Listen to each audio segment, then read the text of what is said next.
नमस्कार, मैं सुमित यादव, आप देख रहे हैं दा सुनामी। इस समय मेरी मौजूदगी आजमगढ़ में है। उत्तर प्रदेश में कुछ महीने बाद चुनाव होने हैं। अभी 5 महीने बाद ये अनुमान लोग लगा रहे हैं कि आचार संहिता लग सकती है। उसकी तैयारियां सभी पार्टियां अपनी तरीके से कर रही हैं। तमाम मुद्दों पर बातचीत करेंगे। उत्तर प्रदेश में जितने मुद्दे चल रहे हैं सभी मुद्दों पर बातचीत करेंगे। बातचीत करने के लिए हमारे साथ समाजवादी पार्टी के बड़े नेता, महाराष्ट्र के प्रदेश अध्यक्ष अबू आसिम आज़मी जी मौजूद हैं। आजमगढ़ से और पूर्वांचल से बहुत अच्छे ताल्लुक़ हैं। बहुत बहुत स्वागत है साहब चैनल। धन्यवाद, शुक्रिया आपका।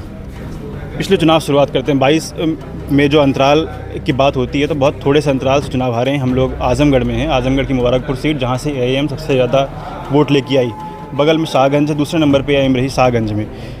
इस बार फिर अब एआईएम चुनाव यहाँ लड़ने आएगी। महाराष्ट्र में भी लड़ी थी। क्या तैयारी उसके लिए है? आप बाद में फिर ये कहिएगा कि बी टीम है।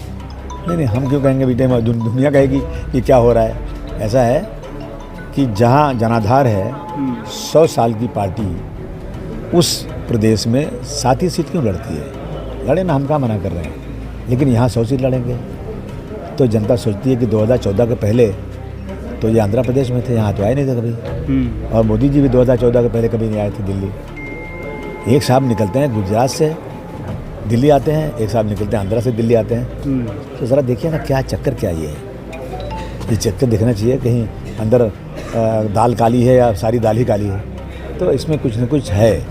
और मैं समझता हूँ कि हम इस देश के रहने वाले मुसलमान जो हैं वो सिर्फ दूसरी पार्टी की सांप्रदायिकता से नहीं, मुस्लिम लोग भी अगर सांप्रदायिकता की बात करेंगे, नारे तकबीर अल्लाह अकबर लगाएंगे।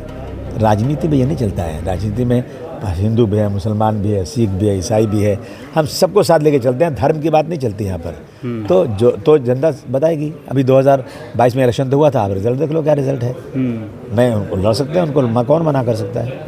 जब पिछले चुनाव में बसपा पर यह आरोप लगा, बहुजन समाज पार्टी पर, कि उनके टिकट भाजपा कार्यालय से तय हुए।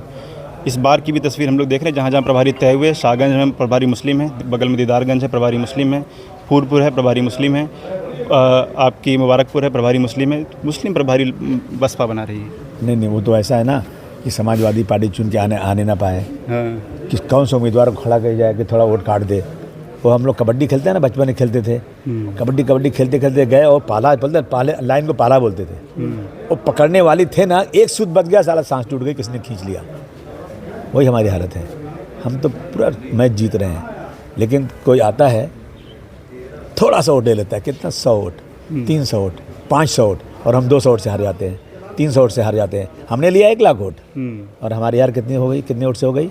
100 वोट से हो गई, 200 वोट से हो गई। तो जनता को देखना है कि कौन सी पार्टी है जो सचमुच सांप्रदायिकता से लड़ रही है। कौन सी पार्टी है जिसने आज तक सांप्रदायिक लोगों से हाथ नहीं मिलाया। तो और कौन सी पार्टी है जो समाज के दबे कुचलों की आवाज़ उठा रही है। सरकार थी समाजवादी पार्टी की, किसानों की खुशहाली थी उस वक्त। मुसलमानों के साथ कोई ज़बरदस्ती भेदभाव नहीं करता था, सब मिलजुल कर रहते थे। गाय बैल के नाम लोगों को मारा जा रहा है। मैं पूछूं कि हमारे प्रधानमंत्री की सरकार क्या सिर्फ हिंदी बेल्ट में ही है क्या? नॉर्थ ईस्ट में क्यों गाय बैल कट रहा है? यहाँ के हमारे हिंदू भाई को पूछना चाहिए। हम तो पूछ रहे हैं, हम मुसलमान पूछ रहे हैं कि गौ माता यहाँ है और वहाँ गौ को खाया जाता है, ऐसा क्यों है? ये लोग सिर्फ जो है ना, और जैसे नहीं दिलीप कुमार कभी मालूम पड़ा कि साधु संत बन गए और कभी जो डाकू बन गए, तो ऐसे ही लोगों का मामला है। 14 साल के ऊपर की गाय आप खा सकते हैं बंगाल में। नहीं, अब तो यहाँ क्यों मना है? अगर गाय पूजी जाती है तो उसे आप जो है कहीं पे 14 साल में खाने को बोल दोगे, कहीं मना कर दोगे। कानून तय होना चाहिए ना। जल्द से जल्द गाय के ऊपर, बैल के ऊपर पूरी पाबंदी लगाइए, कहीं भी कोई नहीं काटने पाए उसको। और जो काटते हैं उसको फांसी की सज़ा दीजिए। खुद ही काटते हैं और मुसलमानों को फंसा देते हैं। कितनी जगह पे हुआ है। खुद ही ले जाते हैं और मुसलमान को पकड़वा देते हैं। खुद ही पाकिस्तान जिंदाबाद बोलते हैं, मुसलमान को पकड़वा देते हैं। ये गलत है। ये इस तरह से सरकार नहीं चलती, ये हठधर्मी है। अखिलेश जी ने पीडीए का नारा दिया है और उस पीडीए के नारे से 2024 में हम लोग नतीजे देखे, समाजवादी पार्टी को बहुत फ़ायदा हुआ। लेकिन बार बार लोग बात करते हैं कि पीडीए के नारे की फुल फॉर्म क्या है। बार बार उसकी परिभाषा बदलती रहती है। कभी ए फॉर अगड़ा है, कभी ए फॉर अल्पसंख्यक है। पीडीए का भी पीडी से पंडित हो गया, तो लोग कंफ्यूज हो जाते हैं बार बार। नहीं, पी से बहुत चीज़ें होती हैं ना। हम पंडित भी कह सकते हैं, पिछड़ा भी कह सकते हैं। और ए से अगड़ा है कि अल्पसंख्यक है? जी, ए से अल्पसंख्यक है, अल्पसंख्यक है। अगला भी है कि अगले हमारे साथ नहीं है क्या? ऐसे एप्पल भी होता है, ऐसे बहुत सारी चीज़ें होती हैं। तो मैं इसका लिए जितनी अच्छी चीज़ें सब ऐसे हैं, जितनी अच्छी हैं सब पीडीए में है। जो पीड़ित हुई पीडीए बात कहती न जैसे जो पीड़ित हो पीडीए है। मेरे साथी ने सवाल पूछा, मैं अभी वो सवाल जानना चाहता हूँ, क्योंकि जुनैद की चर्चा पूरे देश भर में हुई। जुनैद ने जंतर मंतर पे छात्रों की जो मदद की, और पहले दिन से जुनैद वहाँ लगे थे और खाने पीने की जो भी सहायता जुनैद कर सकते थे उन्होंने की। उसके बाद उनके घर पे पुलिस के दबिश दबाव बनाया गया कि जुनैद घर पे हैं, उनकी भी गिरफ्तारी के लिए दबाव बनाया गया और परेशान किया गया कुल मिला के, क्योंकि उनके पास इतना पैसा कहाँ से है, क्या कारोबार है, क्या फंडिंग है, कहाँ से पैसा आ रहा है जुनैद जो इतनी मदद खाने पीने की कर रहे हैं। नहीं, लोग दे रहे हैं पैसे, इतने लोग वहाँ आए थे, एक आदमी खाना खिला रहा है, सब पैसे दे रहे हैं उसको, उसने खाना खिलाया। तो इसमें आपको इस तरह से अगर आप जो है एक मदद करने वालों के साथ जुल्म करोगे ना, तो जनता देख रही है ना, जनता इंतजार कर रही है। इन सब चीज़ को हिसाब 2027 में जनता करेगी कि आपने उन जो बेचारे आंदोलन कर रहे थे, अच्छा आंदोलन को गलत तो नहीं था ना, आंदोलन ये था कि भाई नीट का एग्ज़ाम, देश में गुर्बत ज़्यादा है, गांव का बच्चा नीट की तैयारी कर रहा है, पैसे खर्चा कर रहा है, ट्यूशन ले रहा है, और जब एग्ज़ाम का टाइम आया तो बोले पेपर लीक हो गया, अब एग्ज़ाम नहीं आपका होगा, फिर से एग्ज़ाम होगा, फिर पैसा खर्चा करेगा। तो इस बात को जो है ना लोगों ने, स्टूडेंट से महसूस किया, और वो बैठे। तो सरकार को उसी दिन, पहले दिन सरकार को आना चाहिए कि हाँ बिल्कुल आपकी मांग जारी है, लेकिन सरकार झुकने को तैयार नहीं थी, रीढ़ की हड्डी मोड़ नहीं रही थी। लेकिन वो कहा ना कि झुकती है दुनिया, झुकाने वाला चाहिए।